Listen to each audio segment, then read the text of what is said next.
Hi guys, this is Aadesh and you watching my YouTube channel techie Aadesh. तो इस video tutorial के Python के जो वीडियो ट्यूटोरियल की सीरीज है, इसमें आज के लेक्चर में मैं आपसे बात करूंगा जो कि है हमारी क्लास नंबर 4। तो इसके अंदर आज क्या क्या बात करने वाले हैं वो मैं आपको बता देता हूं। आज हम बात करेंगे कलेक्शन एलिमेंट के अंदर टप्पल के बारे में, राइट। टप्पल की हम बात करेंगे और उसके अलावा मैं आपसे बात करूंगा सेट के बारे में। उसके अलावा मैं आपसे बात करूंगा डिक्शनरी के बारे में। उसके अलावा मैं आपसे बात करूंगा स्ट्रिंग किस तरीके से पाइथन में यूज होती है, उसमें कौन कौन से इंपॉर्टेंट फंक्शंस हैं जो हम यूज कर सकते हैं।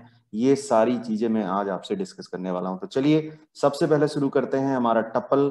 टप्पल क्या होता है बेसिकली? तो मैंने लिस्ट आपको बता दी थी लास्ट क्लास में। अगर आपने लिस्ट पढ़ी होगी या लिस्ट वाले क्वेश्चन रिवाइज करे होंगे तो आपको आइडिया लग गया होगा कि लिस्ट के ऊपर हम क्या क्या फंक्शंस पाइथन के अंदर परफॉर्म कर सकते हैं। आज हम बात करेंगे टपल के बारे में। तो टपल के लिए चलिए सबसे पहले हम कोडिंग विंडो की तरफ मैं आपको लेके चलता हूं जिसमें हम टपल का एक्सरसाइज क्वेश्चंस करेंगे। तो टपल के लिए अब now go back to the coding window. अब हम आ चुके हैं कोडिंग विंडो की तरफ। बात करेंगे टपल होता क्या है basically. So tuple is a collection in Python जो कि होता है हमारा ऑर्डर्ड, बट इसकी वैल्यू हम चेंज नहीं कर सकते। यानी हम टपल तब यूज करते हैं जब हम चाहते हैं कि हमारी वैल्यू को कोई चेंज ना कर पाए। तो किस तरीके से हम टपल डिक्लेयर कर लेते हैं? फॉर एग्जांपल अगर मुझे बनाना एक टपल, तो इज इक्वल टू मैं डिक्लेयर करूंगा ये स्मॉल ब्रैकेट, इसके अंदर लेट से मैं वैल्यू दे देता हूँ। कलर्स के नेम में ले रहा हूँ red, suppose another colour name is black, another color name is let's say blue, right? Okay, blue। तो ये कलर कॉम्बिनेशंस के लिए यानी एक टपल बन चुका है। इसके अंदर है number of the elements are 3 number of the elements मैंने स्टोर कर दिए इस टपल के अंदर। अगर मैं इसको प्रिंट कराऊंगा तो एलिमेंट प्रिंट हो जाएंगे, राइट प्रिंट टपल, राइट। अगर मैं ये करूंगा तो पूरी की पूरी टपल प्रिंट हो जाएगी। तो चलिए इसको रन करवा लेते हैं और हम देखते हैं क्या हमारी आउटपुट आएगी। तो आप देख रहे होंगे ये हमारी आउटपुट आ चुकी है, यानी all the elements are being printed. इसी तरीके से अगर मुझे इस टपल का कोई पर्टिकुलर एलिमेंट सिर्फ प्रिंट करना है, फॉर एग्जांपल मुझे सिर्फ ब्लैक प्रिंट करना है, तो मैं क्या करूंगा, मैं दे दूंगा यहाँ पर टपल का इंडेक्स। फॉर एग्जांपल मैंने दे दिया 1। 1 का मतलब ये ब्लैक को प्रिंट कर देगा। तो अब सिर्फ ब्लैक एलिमेंट एक्सेस होगा, बाकी के एलिमेंट एक्सेस नहीं होंगे, क्योंकि टपल का मतलब था all the elements I am trying to access, but in case of if I am giving the index right like 1, तो उस केस में इस टपल का सिर्फ 1 एलिमेंट एक्सेस होगा। अब आगे बात करते हैं। मैंने आपको पिछली क्लास में ये भी बताया था कि हम जब मैंने लूप पढ़ाया था तब मैंने आपको बताया था कि फॉर लूप हम टपल के ऊपर या लिस्ट के ऊपर डायरेक्टली आइटरेट कर सकते हैं। तो इस एग्जांपल के अंदर मैं आपको बताता हूं सबसे पहले कि ये मेरी टपल डिक्लेयर करी हुई है ऊपर, जिसमें मैंने 3 एलिमेंट लिए हुए हैं। Tuple is equal to red black blue. मैं चाहता हूं कि इस टपल को मैं आइटरेट करूं with the help of the for loop. तो मैं किस तरीके से करूंगा जरा देखिए।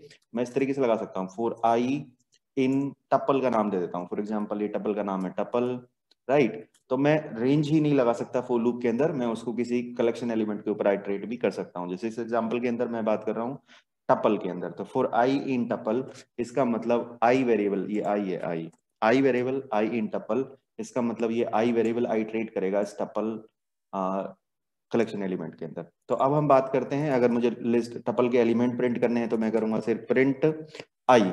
तो इस तरीके से ऑटोमेटिकली जितने एलिमेंट होंगे टपल के अंदर वो सारे प्रिंट हो जाएंगे। मुझे खुद से कोई नेक्स्ट पोजीशन पे मूव करना या इस तरीके की कोई जरूरत नहीं है। तो चलिए इसको देख लेते हैं। मैं रन करता हूं इस कोड को। अब आप देख पा रहे होंगे यहाँ पे आपको दिख गया रेड ब्लैक ब्लू। तो उसके अंदर जितने एलिमेंट थे टोटल, ये लूप उतने बार ऑटोमेटिकली आइटरेट हो गया। तो फॉर लूप किस तरीके से लगाते हैं पाइथन में आपको समझ आ गया होगा।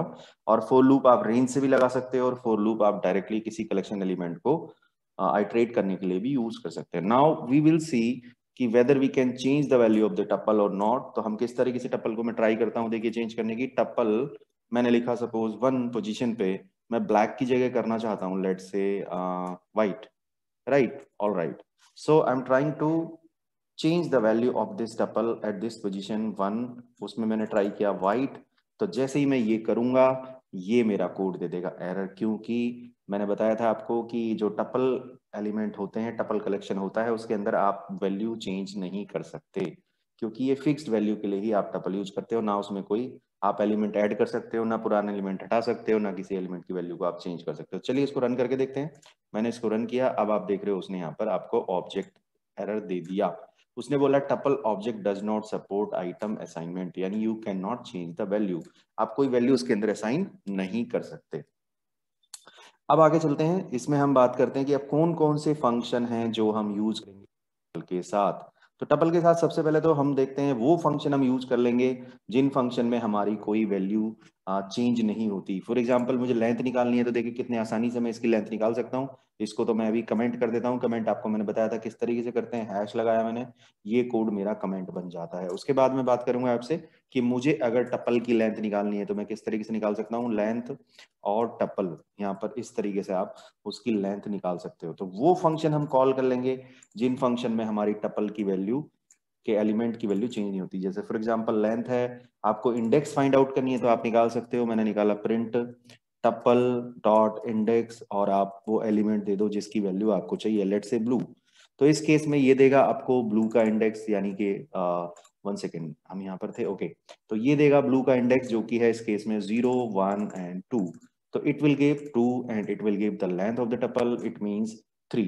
So because the 3 elements are there, it means this print function will give you the 3 output and this function will give you the output as 2. Because the index starts from 0, it becomes 1 and it becomes 2. Now we will see another one method. If we want to delete the tuple, the complete tuple, if we want to delete, we can do it.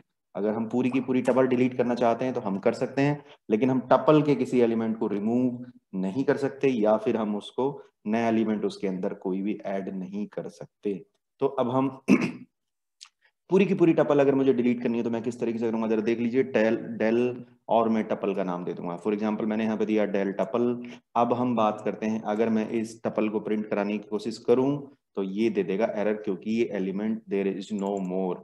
अब ये element मेरा बचा नहीं है tuple, यहाँ पे मैंने इसको डिलीट कर चुका हूँ। इट मीन्स अब मैं इसको प्रिंट करने की या कोई भी मैं एक्सेस करने की कोशिश करूंगा इस टपल एलिमेंट को, तो ये थ्रो कर देगा एरर, क्योंकि tuple has been already deleted. तो इस लाइन में ये एरर देगा, लेकिन अगर मैं सिर्फ इतना चलाता हूं तो कोई एरर नहीं है, यानी टपल वो डिलीट हो चुका है। तो this was the way how we can use the tuple.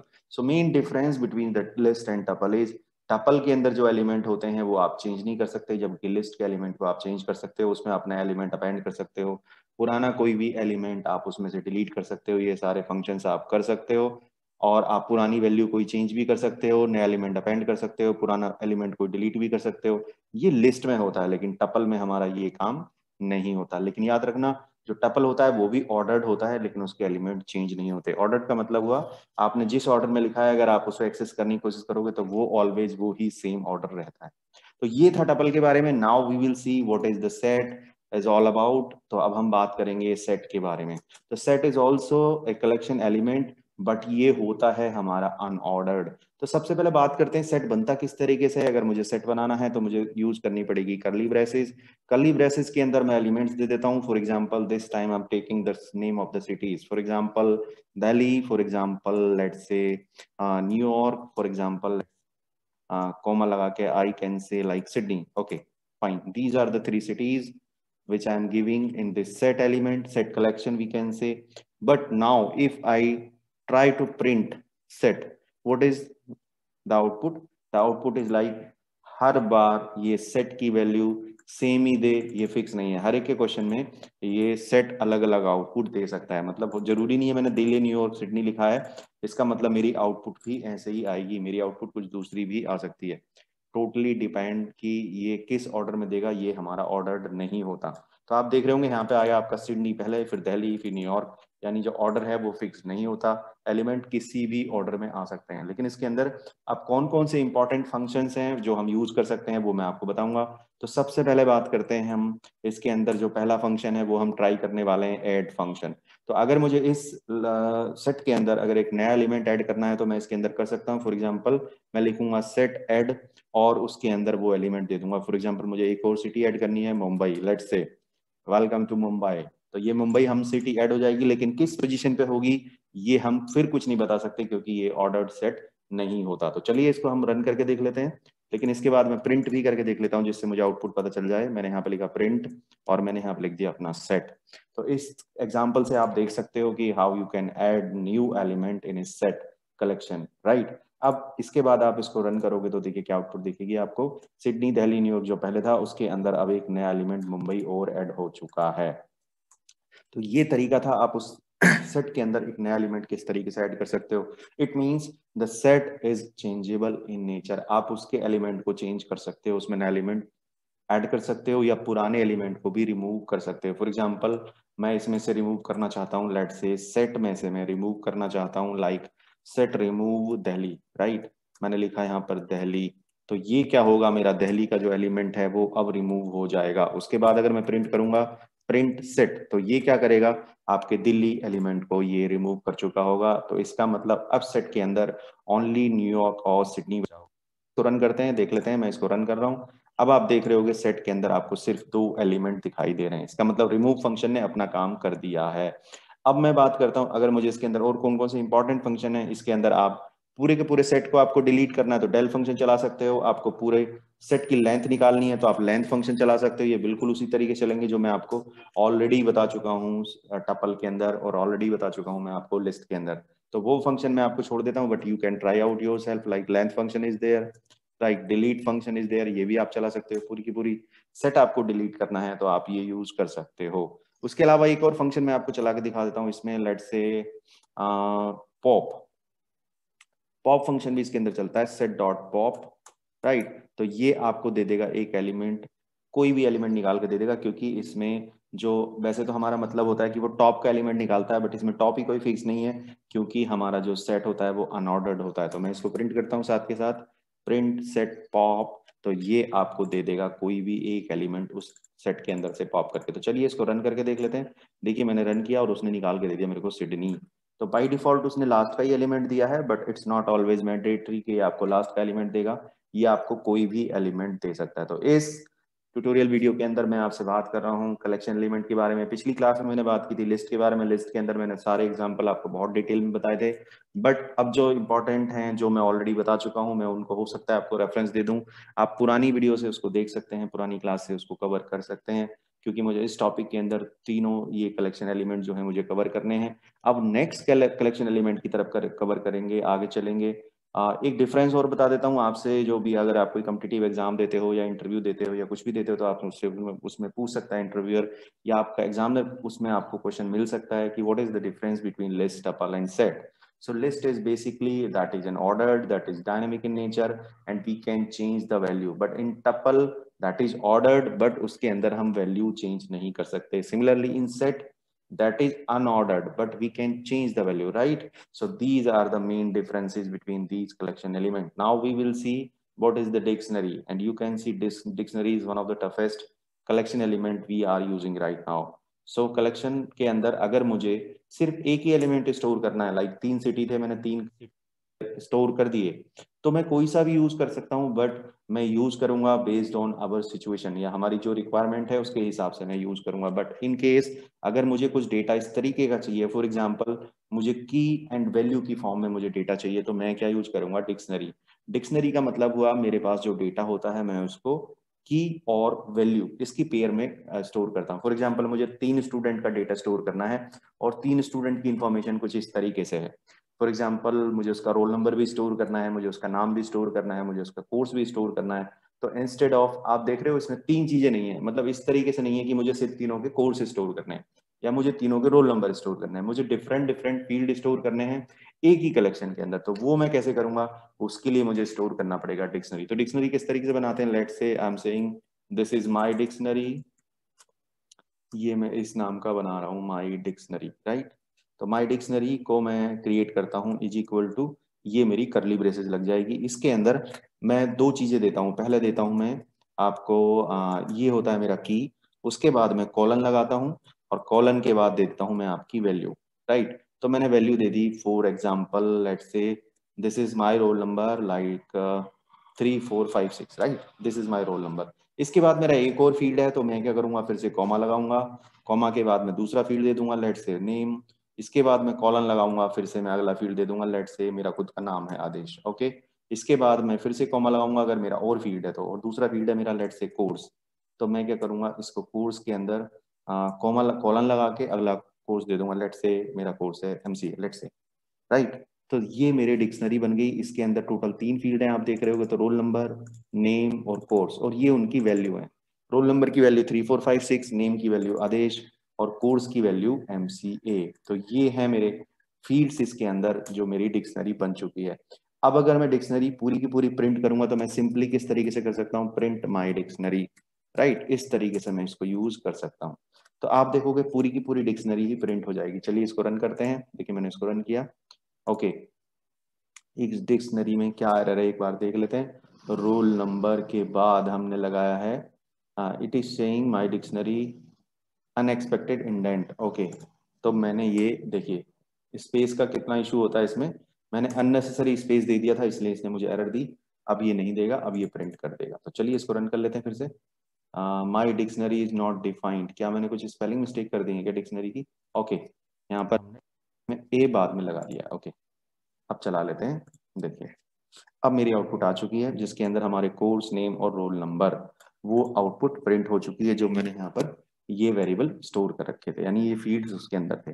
अब बात करते हैं अगर मैं लूप चला के सिर्फ सपोज मुझे नहीं निकालना, ये आपका फील्ड्स मुझे नहीं चाहिए, मुझे नेम वेम नहीं चाहिए, मुझे सिर्फ डेटा चाहिए, फॉर एग्जांपल 3 4 5 6 आदेश और MCA, मुझे सिर्फ ये चाहिए या मुझे सिर्फ फील्ड चाहिए फॉर एग्जांपल, तो मैं किस तरीके से करूंगा, मैं लूप की हेल्प से उसको आइटरेट कर सकता हूँ या मैं डिक्शनरी के साथ में इंडेक्स देके भी उसको फाइंड आउट कर सकता हूं। तो लूप चला के मैं आपको एलिमेंट निकाल के दिखाता हूं किस तरीके से निकालेंगे हम। देखिए 4 i इन माई डिक्शनरी, जिसके ऊपर मुझे लूप चलाना है वो मैंने यहाँ पे लिख दिया, जिसके ऊपर मैं आइटरेट कर रहा हूं। और मैंने यहाँ पर अगर मैंने लिखा है प्रिंट लेट से i, तो ये क्या करेगा आपको, ये फील्ड्स दे देगा सारे।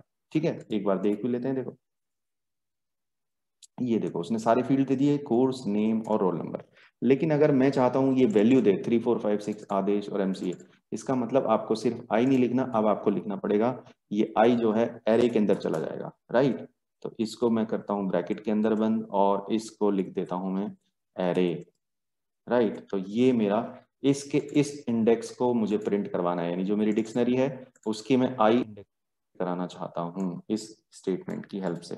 तो इसका मतलब हो गया कि अब वो आपकी वैल्यू प्रिंट करेगा। अगर आपको दोनों करने हैं तो आप दोनों प्रिंट कर दीजिए। अगली लाइन में अगर आपको पहले मान लो फीड करना है तो आप आई प्रिंट करिए, और फिर आपको वैल्यू प्रिंट करनी है तो आप माई डिक्शनरी ऑफ आई करिए। तो इस तरीके से आपकी क्या होती है, प्रिंट हो जाती है डिक्शनरी के पर्टिकुलर एलिमेंट या फिर उसके फीड्स। अब बात करते हैं हम डिक्शनरी के अंदर क्या हम कोई नया फील्ड बाद में ऐड कर सकते हैं क्या। यानी जैसे मैंने पहले तो मान लो डिक्शनरी बना दी जिसके अंदर टोटल 3 फील्ड्स हैं, लेकिन मैं चाहता हूं मुझे एक फील्ड ऐड करना है नया, या फिर मुझे एक किसी की वैल्यू बदलनी है लेट से। तो मैं कैसे कर सकता हूं, देखिए अगर मुझे बदलनी है किसी की वैल्यू तो मैं क्या करूंगा, माई डिक्शनरी जो मेरा डिक्शनरी का नाम है वही दे दूंगा। लेट से मुझे बदलनी है फॉर एग्जांपल नेम की वैल्यू जो थी मुझे बदलनी है, लेट से नेम मेरा आदेश था उसको बदल के मुझे करना है लेट से टेकी, राइट। तो मैं इस तरीके से दे दूंगा, इसका मतलब इस डिक्शनरी के इस फील्ड की वैल्यू बदल के ये कर दो। फील्ड का नाम नहीं बदल रहा, मैं फील्ड की वैल्यू बदल रहा हूँ। क्या वैल्यू थी, आदेश थी, उसको बदल के मैंने कर दिया टैग की। अब अगर आप देखोगे मैं इसको रन करता हूँ, माई डिक्शनरी इज नॉट डिफाइंड, कहाँ पर हमारी मिस्टेक है, कोई बात नहीं, हम यहाँ पर यही वर्ड जो है हम कॉपी करते हैं और सब जगह डाल लेते हैं। कौन सी लाइन में दिखा रहा है यार यहाँ पर, ओके यहाँ पर शायद हमारी कोई स्पेलिंग मिस्टेक रही होगी। तो चलिए मैं इसको रन कर लेता हूँ। अब आप देख रहे हो MCA और जो नाम था मेरा उस आदेश नाम की जगह ये टैकी आ चुका है, यानी इस जो मेरा डिक्शनरी कलेक्शन था उसके अंदर जो मैंने पहले नाम डिफाइन किया था आदेश, उसको हटा करके उसने ये नाम रिप्लेस कर दिया। तो this was the way how we can change the value of a field in dictionary. अब हम बात करते हैं डिक्शनरी के अंदर मुझे लेट से मुझे एक फील्ड और ऐड करना है, तो वो मैं किस तरीके से करूंगा, तो वो भी आप इसी तरीके से कर सकते हो। आपने लिखा, पहले मैं ये कॉपी कर लेता हूँ क्योंकि मैं इसकी स्पेलिंग मिस्टेक कर देता हूँ। माई डिक्शनरी ऑफ फॉर एग्जाम्पल मुझे अपना एड्रेस और ऐड करना है, तो मैंने कर दिया एड्रेस, जो फील्ड मुझे रखना है वो मैं यहाँ पे लिखूंगा और जो उसकी वैल्यू देनी है वो मैं आगे लिख दूंगा। For example I am saying Delhi, right. वैसे मैं दिल्ली रहता नहीं हूँ लेकिन चलो मैंने स्टोर कर दिया। ओके, तो अब हम बात करते हैं कि माई डिक्शनरी ऑफ एड्रेस एक नया फील्ड बन गया, उसके अंदर एड्रेस के अंदर चला गया दिल्ली। अब अगर आप देखोगे तो इसमें मेरा नाम भी प्रिंट होगा, मेरा रोल नंबर भी प्रिंट होगा, मेरा कोर्स भी प्रिंट होगा और मेरा एड्रेस भी प्रिंट होगा। तो चलिए इस लूप को देख लेते हैं। लेट से मैं इस कोड को रन करता हूँ। अब आप देख रहे होगे कि आपको आउटपुट मिल रही है जिसमें एक सिटी भी ऐड हो चुका है। This was the way how we can add a new field in a dictionary and उसकी किसी भी पुरानी फील्ड की वैल्यू को मैं कैसे चेंज कर सकता हूँ। अब बात करते हैं कुछ इंपॉर्टेंट फंक्शंस हम कौन कौन से इसमें चला सकते हैं। वैसे तो कई सारे फंक्शन आप इसमें चला सकते हो, बट लेट से मैं इंपॉर्टेंट और सिंपल फंक्शन आपको बताता हूँ। अगर आपको डिक्शनरी की लेंथ निकालनी है तो भी आप यूज कर सकते हो। लेट से सिंपल फंक्शन जो हम पहले से यूज करते चले आए हैं, लेन ऑफ किसकी निकालनी है, आप दे दो डिक्शनरी का नाम, राइट। तो ये इस डिक्शनरी की लेंथ निकाल देगा। चलिए लेंथ हम देख लेते हैं। अब आप देख रहे होगे कि लेंथ उसने 4 दी है। इसका मतलब एक डिक्शनरी के अंदर टोटल 4 फील्ड्स हैं या 4 एलिमेंट हैं। लेकिन आप ये मत सोचना कि रोल नंबर अलग फील्ड है और ये अलग है, ये टोटल एक ही एलिमेंट है। यहाँ तक पहले वाला पार्ट जो है वो उसका फील्ड है और ये वाली उसकी वैल्यू है, यानी इसको हम की भी बोल सकते हैं, इसको हम वैल्यू बोल सकते हैं। तो ये तरीका होता है आपका डिक्शनरी के साथ काम करने का, जिसमें मैंने आपको क्या क्या बताया। डिक्शनरी में हमेशा एलिमेंट आपके पेयर में स्टोर होते हैं। पहला जो होता है वो की होती है, दूसरा जो होता है वो वैल्यू होती है। तो आई होप कि अब आपको डिक्शनरी समझ आ गया होगा। इसी तरीके से आप डिक्शनरी को डिलीट भी कर सकते हो। पूरी की पूरी डिक्शनरी अगर आपको डिलीट करनी है तो आप कैसे यूज करोगे, डेल और उस डिक्शनरी का नाम दे दोगे जो डिक्शनरी आपको डिलीट करनी है। इस तरीके से आपकी डिक्शनरी डिलीट हो जाती है। आप डिक्शनरी के सारे एलिमेंट रिमूव भी कर सकते हो with the help of clear function. तो वो आप खुद से ट्राई आउट कर लेना ये फंक्शन। अगर फिर भी आपके कोई डाउट्स हैं तो आप मेरे से पूछ सकते हो। तो अभी तक इस क्लास में मैंने आपसे बात की सेट और डिक्शनरी के बारे में। एक और चीज मैं आपको बताना चाहता हूँ बस शॉर्ट में, जिसमें मैं आपसे बात करने वाला हूँ स्ट्रिंग के बारे में। तो स्ट्रिंग जैसे आपको पता होगा पाइथन के अंदर अगर मुझे कोई डबल कोट्स के अंदर मैंने कोई वेरिएबल स्टोर कर दिया, इट मीन्स मैं उसके अंदर ये जो वैल्यू है ये स्ट्रिंग बन जाती है। तो मैं डबल कोट्स या फिर सिंगल कोट किसी में भी मैं स्टोर कर सकता हूँ। फॉर एग्जाम्पल मैंने अगला एक और वेरिएबल ले लिया, let's say name 1 is equal to, मैंने इसमें दे दिया टेकी, राइट। इसका मतलब ये भी लेट से मैंने यहाँ पे सिंगल कोट लगा दिया, ओके। तो इवन ये दोनों जो हैं ये दोनों स्ट्रिंग वेरिएबल हैं, यानी आप किसी तरीके से डिफाइन कर सकते हो। अब अगर मैं यहाँ पे प्रिंट करता हूँ प्रिंट ऑफ नेम और अगली लाइन में मैं करता हूँ प्रिंट ऑफ नेम 1 लेट से, राइट। तो आपका नेम में भी ये आदेश प्रिंट हो जाएगा और नेम 1 में टेकी, दोनों में कोई डिफरेंस नहीं है, दोनों स्ट्रिंग वेरिएबल हैं। आप देख रहे होगे दोनों में ये आउटपुट आ गई। अब हम बात करते हैं अगर मुझे किसी पर्टिकुलर इंडेक्स का कोई सिर्फ करेक्टर प्रिंट करना है तो वो भी मैं कर सकता हूँ। कैसे, अगर मैंने लिखा लेट से इसको मैं हटा देता हूँ, नेम ऑफ मुझे सिर्फ चाहिए 1, तो क्या करेगा इससे फर्स्ट इंडेक्स पे जो आपका एलिमेंट है वो दे देगा। तो फर्स्ट इंडेक्स पे अगर आप एलिमेंट देख रहे होगे तो वो क्या है, डी, बिकॉज इंडेक्स हमेशा स्टार्ट होती है 0 से। तो 0 पहला एलिमेंट ए हो गया, उसके बाद अगला करेक्टर हो गया आपका डी, तो ये दे देगा आपका डी क्योंकि हमारा 1 इंडेक्स है। आप देख रहे हो आपको मिल गया है डी। इसी तरीके से आपको स्ट्रिंग की लेंथ निकालनी है तो इसमें भी सेम फंक्शन है जो हमने लिस्ट टपल सेट सब में लगाया है, वो फंक्शन है हमारा लेन फंक्शन। तो हम यूज करेंगे प्रिंट लेन ऑफ क्या, नेम लेट से। तो ये आपको इस लेंथ की, नेम जो वेरिएबल है उसकी लेंथ आपको निकाल के दे देगा। इन केस में लेंथ है इस केस में 1 2 3 4 5, क्योंकि इसके अंदर 5 कैरेक्टर हैं तो ये आपको 5 दे देगा। देखो 5 आउटपुट मिल गई। उसी तरीके से अगर मुझे लेट से इसके अंदर मैं इस दूसरे वाले को तो मैं हटा ही देता हूँ, लेट से ये लो, इस आदेश में अगर मेरे पास आगे पीछे अननेसेसरी स्पेस है और वो मैं स्पेस हटाना चाहता हूँ तो मेरे पास फंक्शन होता है, मैं यूज कर सकता हूँ प्रिंट नेम डॉट स्ट्रिप। ये मेरा फंक्शन होता है। क्या फंक्शन होता है, strip. Strip function will remove all trailing white space, जो एक्स्ट्रा स्पेसेस हैं वो हटा देता है। तो चलिए इसको रन करते हैं और फिर आप देखोगे तो आपको ये आदेश दिख रहा होगा। अभी आपको फर्क इसलिए नहीं दिख रहा क्योंकि आपको ये व्हाइट स्पेस का डिफरेंस समझ नहीं आ रहा, लेकिन देखो अभी आपको आइडिया लग जाएगा। मैं ये स्ट्रिप फंक्शन हटा देता हूँ लेट से। अब आप जरा ध्यान से देखना, ये 2 ब्रैकेट हो गई हमारी, ओके। एक ब्रैकेट मैं नेसेसरी ब्रैकेट हटा देता हूँ। अब आप देख रहे हो आदेश में देखो इधर स्पेस आ रहा है, ये शुरू में स्पेस दिख रहा है, ये वाला ये अननेसेसरी स्पेस है। इसके बाद भी स्पेस है देखो एक्स्ट्रा, तो ये अगर मुझे हटाना है तो मैं यूज कर सकता हूँ strip function, strip, right. Strip function will remove all the unnecessary spaces, leading spaces and trailing spaces. तो ये फंक्शन होता है हमारा स्ट्रिप फंक्शन।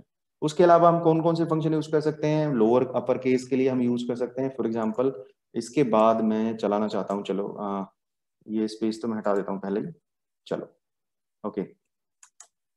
अब मैं क्या करता हूँ, मैं इस नेम वेरिएबल के अंदर मैं चाहता हूँ इसको कन्वर्ट करना किसी केस में, तो वो भी मैं आसानी से कर सकता हूँ। नेम डॉट, हमारे पास फंक्शन होते हैं upper to convert the case into upper, और उसी तरीके से हमारा होता है लोअर। लेकिन अगर हमारा वो स्ट्रिंग वेरिएबल ऑलरेडी लोअर या अपर में है तो वो कोई चेंज नहीं करता, वो वैसे ही रहता है। ये होता है नॉर्मल प्रॉपर्टी।